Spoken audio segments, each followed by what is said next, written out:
All right, so here Jesus is really at the low point of his life. Jesus is suffering. He's struggling on the cross, and we have to remember that Jesus is two things. Jesus is fully human, and Jesus is fully God.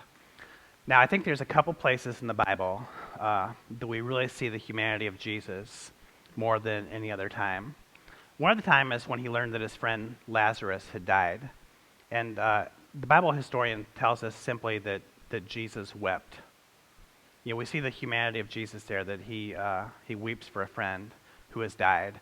Now, I think that this here, though, is the best depiction of the humanity of Jesus. When he shouts out, he says, my God, why have you forsaken me?" Now, the really interesting thing about this text is the language behind it. What Kim read just a little bit ago is the original Aramaic. So these are the words that Jesus would have actually spoken. Now, in this case, Jesus only used the word Eli for God in this one time. Every other time he had another word for God, and that was Abba. So what Eli means like, okay, God, you're a concept. You're at a distance. I know there's like some God in heaven, and I'm going to call you Eli. I feel distant from you. So that's how Jesus would have used God in this text. Now, the word that Jesus usually uses is daddy. It's Abba, which translates into daddy. So Jesus, every other time he spoke to God, he used the word Abba. This time he used the word Eli. So it's kind of like me and my sons. Like both Benjamin and David call me daddy at this point in their life. And I think it's cool. I love that. It's probably my favorite title. I love it when they call me daddy. And what this would say is that there's a high degree of relationship between me and the boys. Now, I would not like it if the boys, and don't give them any ideas, I wouldn't like it if they came up and said, "Well, hi, Father. How are you today?" Or, "Hi, Father, how was your day?" It seems distant and it seems cold. And that's basically what Jesus was calling God here. It wasn't Abba, it wasn't Daddy. It's like it's God. I'm distant from you at this point in my life. Now, with Benjamin and David, like biologically, I'm their father. That makes me their father. Now, relationally, I'm their daddy. Now, what Jesus was saying here is, biologically, yeah, you're God, but right now I'm just not feeling it. Now, what happens next is Jesus says, "Why is it that you have abandoned me?" Or, "Why have you abandoned me?" Now, you all know the difference between leaving somebody and abandoning somebody. Leaving just means that you go. Abandoning means that you go and you drop the full weight of responsibility on somebody else. So it's interesting, like he's not saying daddy, he's saying God. Why have you left me and left all this responsibility on my shoulders? You've just totally deserted me here. Jesus, it's interesting, he used the exact same word abandon just a few days before. So we go to John chapter 14, verse 18. Jesus here, he's talking to his disciples, and he says, "No, I will not abandon you as orphans, but I will come to you." So the promise to the disciples, the promise to us is Jesus says, "I'm not going to leave you. I'm not going to abandon you. I'm not going to leave the responsibilities of the world on your shoulder. These are mine to carry." Yet in the darkest moment of his life, Jesus felt abandoned, and he felt abandoned by God. Now, at this point, I can't say that I blame him. I don't know how Jesus in his humanity could have felt any differently. I don't know how he could have said anything differently than what he actually said. Now, we've looked at this the last couple of weeks, like the crowds. Remember when Pilate was even having second thoughts, and Pilate didn't even know if he should kill Jesus? And he says to the crowds, "What should we do with this man?" Now, this man was the man that came to love them. This man was the man that came to save them. This man was the man who would actually give his life for them. And he says to the crowds, "What should we do with this man?" And the crowd altogether says, "Kill him, execute him, crucify him." And then we look at the disciples. What did the disciples do with Jesus? When the times were good, the disciples were right with Jesus. When being with Jesus was the easy thing to do and the cool thing to do, they were right there by his side. But when times got tough, the disciples were absolutely nowhere to be found. In Jesus' heart, as he looked at the people and they said, crucify him, Jesus' heart, as the disciples deserted him, it had to break. He knew what it was like to be abandoned. He knew what it was like to be deserted. And then Peter's best friend denied him. Judas, another buddy of his, betrayed him. So Jesus, at this point in his life, is as alone can possibly get. And he says these heartbreaking words, God, God, why is it that you have abandoned me? Now, you've been there before. You've been where Jesus was. Not on the cross, but you've had a darkest moment in your life. In fact, just in the short time I said that, some of you have actually thought of something that happened to you. There's others of you who have narrowed it down to maybe 2 or 3 of the dark moments, and they were also painful. You just can't decide which one was the worst. You've been where Jesus has been. You've been alone. You've been hurt. One of the things that I've discovered in being a pastor for 18 years is that when we get to this place, there's usually one of 2 reactions we have about God. One of the reactions is we just cling to God and we grab onto God because there's no one else to cling to and there's no one else to grab onto. So when life's darkest moments hit, we hold on and we grab onto God as tight as we can. Now there's another reaction that I've seen in 18 years, and I think that this reaction is probably a little bit more common. We say something like, my God, why is it that you have forsaken me? I remember one time on New Year's Eve, I went to a hospital. There's a man in my church that had a heart attack. He was hunting with his son. By the time they got to the field, got him to the hospital, he had died. On New Year's Eve, it's supposed to be a day of celebration, and the first person that talked to me was his wife. And the first word that she said was, why? Why would something like this happen? Now, it doesn't make you bad to say something like this. It makes you human to say something like this. Because this is exactly what Jesus said as well. He says, my God, why have you forsaken me? Now, if you thought about those darkest moments for a little bit, maybe you just thought of one, or maybe you got a couple and you're trying to narrow it down, like which one was the worst. Now, some of us, we've had some pretty bad times. Sometimes we definitely, looking back, wish that just would have never happened. Maybe we grew from them, but it was just a painful time in our life.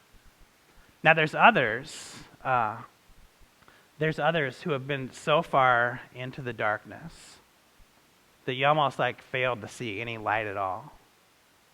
And those are tough times. And our life experience is going to be different.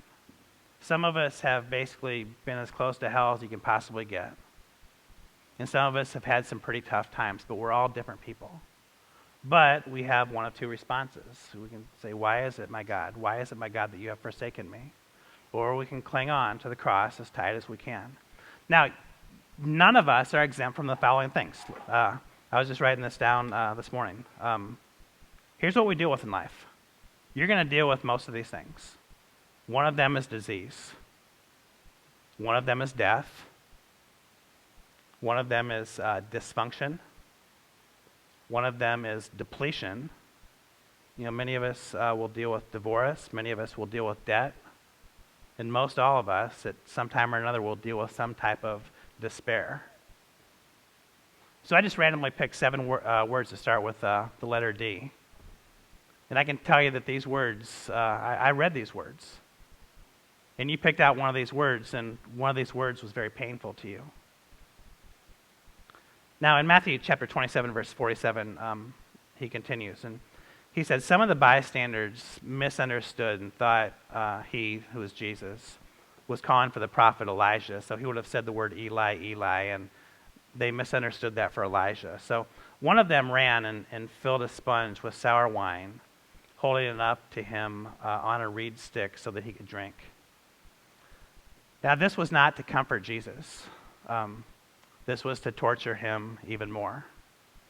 What they did is they didn't take the good wine, they took the sour wine. They dipped it on this long stick, and it was like one of those reeds, and they drenched it, and they put it in his mouth to punish him even more. This was not to comfort him. It was to torture him. It was not to shorten his pain. It was to make his pain longer. Now, this was not an act of compassion. This was an act of mockery. And in verse 49, he continues, but the rest said, wait, let's see whether Elijah comes to save him. And they're just making fun of him again. Like they saw, he said, Eli, Elijah. Yeah, they said, like, hey, let's just wait and see if Elijah comes to save him now. So Jesus is in his darkest moment. He's saying, God, why have you forsaken me? Why have you abandoned me? Then he's got this guy taking some sour wine he's putting in his mouth, and he's got these other guys making fun of him. Hey, why don't you come down from the cross and see if Elijah saves you? So in verse 50, he continues, then Jesus shouted again, and he released his spirit. Now listen to what happens next. After Jesus died, after he released his spirit, at that moment, the curtain in the sanctuary of the temple was torn in two from top to bottom. The earth shook, the rocks split apart, and the tombs opened. The bodies of many godly men and women who had died were raised from the dead. They left the cemetery after Jesus' resurrection and went into the holy city of Jerusalem and appeared to many people. Now, this is good news. It's not good news for Jesus. He died, but it's great news for us. The great news for us is that these people who were once in the graves are now alive. That the end for us is not death. The end for us is life. And the promise is that since Jesus, and we're going to look at this one in 2 weeks, but since Jesus has been resurrected, then we can be resurrected as well. And what this means is that we can be resurrected forever, in eternity with God, and we can be resurrected here in this world. We can go from brokenness to blessedness. We can go from sin to grace. We can go from despair to hope. We can go from being shackled with an addiction to freedom. We can experience resurrection in this world because Jesus has died for our sins. Now in verse 54, the Bible says, the Roman officer and the other soldiers at the crucifixion were terrified by the earthquake and everything that had happened. And they said, this man truly is the Son of God. Now, if you remember from last week, we looked at this text from Luke. It was very similar to this. And the point is for all of us who have more questions than we have answers, for all of us who sometimes believe we have more doubts than we have faith, for all of us who don't believe that we're good enough, for all of us who are skeptics, this is powerful good news. Because the good news here is that these two men had saw everything that happened. They saw everything that Jesus did. They heard everything that Jesus said. They saw what happened after Jesus died, and they came to the conclusion that surely this man is the Son of God. So if we find ourselves in that place, what we can do is we can look at the evidence. We can say that Jesus said these things, that Jesus did these things, that the church has exploded after the death of Jesus, and it has roughly spread throughout 30% of the world. We can say, surely this man must be the Son of God. Now, in verse 55, this is where we're going to spend the rest of our time in 55 and 56. And many women who had come from Galilee with Jesus to care for him were watching from a distance. Among them were Mary Magdalene, Mary the mother of James and Joseph, and the mother of James and John, the sons of Zebedee. So it's really interesting, say up to this point in the New Testament, if they didn't have this part, say just kind of cut off at Matthew 25 or 26 before his march into Jerusalem started to happen. If you were to be asked, who is it that were going to be the best friends of Jesus, who were going to be the faithful people at the end of his life, most of us probably would have said, well, it would have been the disciples. It would have been the leaders of the church. But that's not the case. They deserted him. They abandoned him. They denied him. They betrayed him. Now, we learned about friendship from these three women. Now, there's going to be other women as well, and we'll look at those on Easter Sunday. But we learned about friendship from these three women. Now, the first thing we learn about friendship and how to follow Jesus is that sometimes your best friends aren't the people that you would expect. Now, I want you to think about the friends in your life, and I want you to see if this is true for you. Sometimes the best friends in your life are not the people that you would expect them to be. Now let's look at Jesus' three friends here. There's Mary Magdalene. She is only mentioned one time prior to this. That is going to be in Luke chapter 8, verse 2. At this point, Jesus encounters a woman named Mary. What happens is she is full of demons. Now, translated in today's culture, probably what that means is she has some type of deep emotional disease, maybe something like schizophrenia or deep depression or bipolar or something like that. And what Jesus does is he casts these demons from her and he heals her and he sets her free. Now, Mary has experienced what it means to be dead and now alive. Mary has experienced what resurrection can mean in our lives today, and she never leaves Jesus. You know, the disciples, Peter, Judas, they had all deserted him, but Jesus had changed her life entirely, and she was going to stick with him till the end. Yeah, the next one is going to be Mary. She's a mother to James and Joseph. The next one, the Bible historian here does not even give us her name. He only says that she is a mother to James and John, and she is a wife to Zebedee. Now, what's really cool here is you think that Jesus would probably be hanging out with the right people, in the right places, at the right time. But the ones who are faithful to Jesus were actually the marginalized. They were the women. There's this woman who had been healed. And she says, Jesus, you've done so much for me, I'm never going to leave you. I'm always going to be with you. Yeah, we can only think that Mary, the mother to James and John, was like, Jesus, I've seen what you've done in the life of my sons. And although I'm not terribly thrilled with them right now, because you've changed them, I'm going to follow you. It's kind of like this. I have a friend. He's 24 years old. Now, I would not expect that this kid would be my friend. I said at the first service that I'm almost twice his age. That would have been true like 3 or 4 years ago, but like the math kind of changes that. And he's kind of an odd man. I love him though. He's a great guy, and we met through running. And when I was not able to run as much anymore, he just stuck with me. You know, we'd go out and we'd have lunch. He sends me text messages. You know, we always have lunch together, and up to like last year, I always paid for it because I was the one at the job, and he was a student at Creighton. He was a pharmacy student, and he graduated. He got his first job, and we went out to lunch, and he said, no, this one's on me. I make more than you do now. I said, well, I'm free tomorrow, too. Let's do it again. And like, he's not my friend because he can help me. I'm not his friend because I can do anything for him. We're friends because we're friends. Now, here's what a friend is. A friend is someone who makes your life better. You look at a friend and you say, you know what, you make my life better. A friend is your friend for no particular reason. A friend shouldn't be a friend because they can help you. A friend shouldn't be a friend because they can help you move up in life. A friend is there to listen. A friend is there to love. A friend is there to serve. Now, I want to suggest a friend to you. He's a carpenter. He's Jewish. He has some other names as well. He's the Prince of Peace. He's the Son of God. Now, many of us wouldn't expect that we're going to end up with this friend, but we do. And one of the things that Jesus does for us and Jesus does with it, and listen to the promise. He says, I'm never going to abandon you. I'm always going to be with you. You know, this is a friend who is always in our presence. So sometimes your best friends aren't going to be the people you would expect. Now, the next is that friends take risk.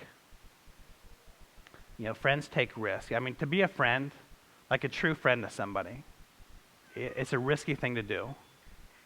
Because what you do is you say to someone, you know, I want to be in a relationship with you. I don't care if it's your spouse, if it's a buddy you golf with, a woman you play bunco with, whatever it is. You're going to look at this person and you say, you know, I'm going to be real with you. I'm going to be honest with you. I'm going to be vulnerable with you. And I would hope that you would be the same with me. And there can be this like degree of emotional and relational intimacy, and that's only going to happen when we take risks, because the risk that we're taking is the other person is going to hurt us. You can't experience intimacy without some type of risk.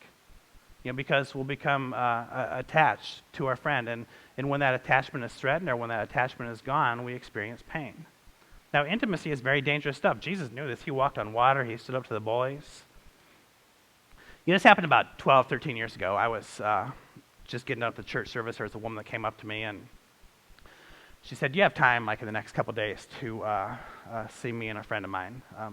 We want to come in and visit with you." And usually, if this is the case, like someone has some idea for ministry, or they have some idea how to make something better, and we're always up for that. So I said, "Yeah." We looked at the calendar, and like they came in like at 10 o'clock, like the next day or something. And one of the friends came in first. It was the woman who asked me. She came in about 5 minutes early or so, and she just did not look good at all. She was in her mid-20s. She looked like she'd been crying. She looked like she had just woken up. I mean, she did not look her normal self. And I had her stay out in the waiting area because I didn't want it to appear that we had talked before and wanted both parties to come in at the same time. So the other person got there, and she looked just as bad. I had them sit down. And the body language here was just like it was thick. You could read it. The arms were crossed. They were back, and I could just tell that they didn't have to say anything. I knew that they were once friends, and something had happened. So I asked him what happened, and it turned out they were both like 25, 26 years old. They had been best friends since they had been in high school, so for 10 years.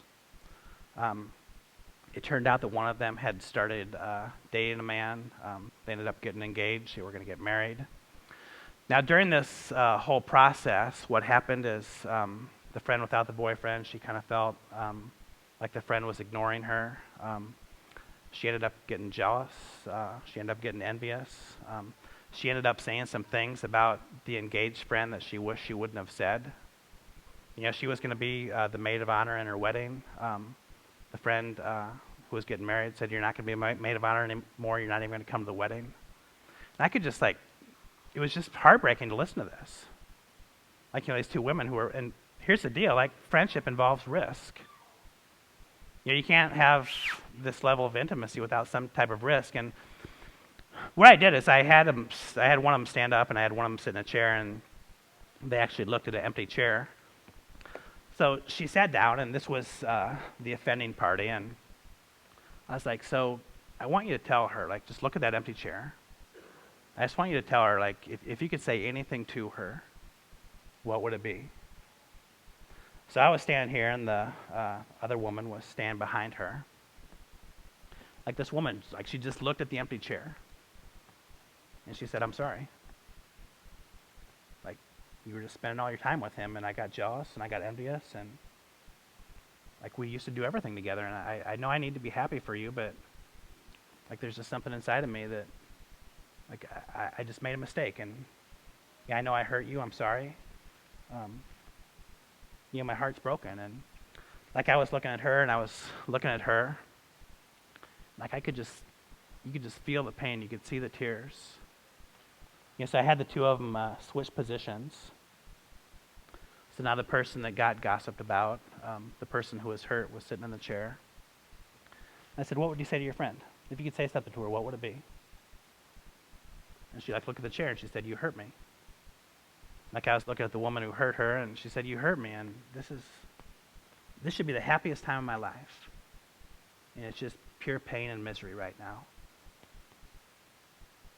You're my best friend, and you said this to me. You said this about me. Said you're going to be my maid of honor." And the pain was just exponential at this point. But then here's what she said. She said, "I cannot imagine the rest of my life without you." This woman was just wow. And she said, "I'm willing to put this behind me, and I want you to be my maid of honor." So then they got up, and they hugged, and they just kept hugging, and they kept hugging. I'm all right, I got to get back to work here. Got a 5-minute statute of limitations on hugs. And the really cool thing was 6 months later, I did the wedding, and the bride and the maid of honor were there, and they were there together. Now the thing is relationships are tough, friendships are tough, they involve risk. But through Christ, they can also experience resurrection.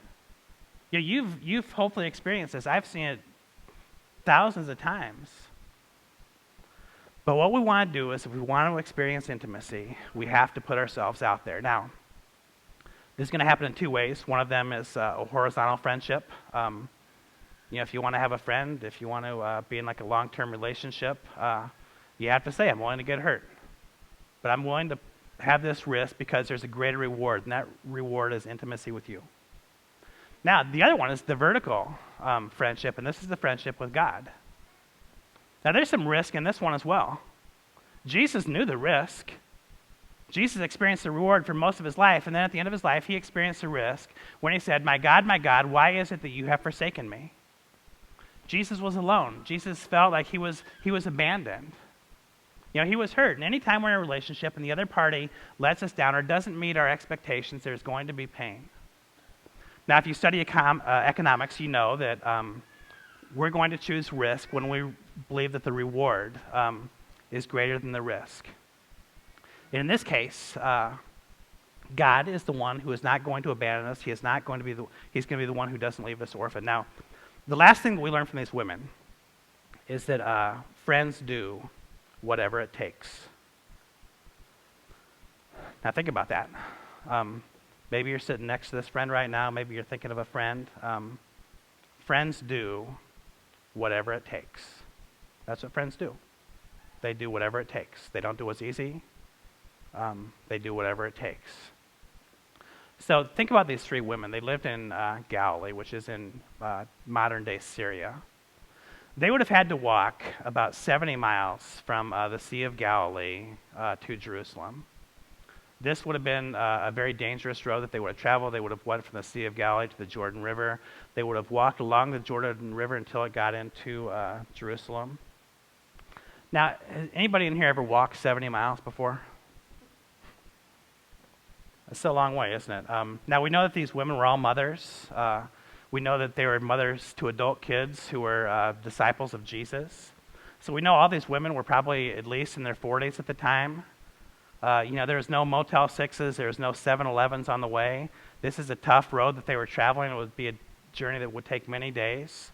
But guess what they did to be with Jesus? They did whatever it took. When the going got tough, they didn't desert him. They followed him. What they did is they took this 70-mile trip from Syria to Israel. They risked everything to follow Jesus. They gave whatever it takes. I remember a few years ago, there was a young guy that was in the hospital. He was in his mid-20s, and he had this disease that came on, and it was like a mild form of meningitis, and he was kind of touch and go whether he was ever even going to survive this thing. Totally healthy one day, in the hospital the next day, and his girlfriend texted me. I made it to the hospital, put on the gloves and the mask and all that kind of stuff, went in there. I was in there for about 20 minutes, and this guy came. This guy just barged into the room. He put the same mask, the same gloves, the same vest on, and he went up and he embraced this guy with the meningitis. It was just like this. And finally, he introduced me, and this guy had found out at 11 o'clock at night in Denver that his buddy was at Lakeside Hospital here in Omaha with meningitis. He put everything aside. He got into his car, and he drove all night just so he could visit his friend in the hospital. What he did is whatever it takes. His girlfriend was asking the traveling friend about the job that he had. That must have been like a precarious situation, and I'll never forget what he said. He said, there's thousands of jobs that I can do in Denver, but I only have one best friend. I'm going to do whatever it takes. Now I want you to think about a friend to us who did whatever it took.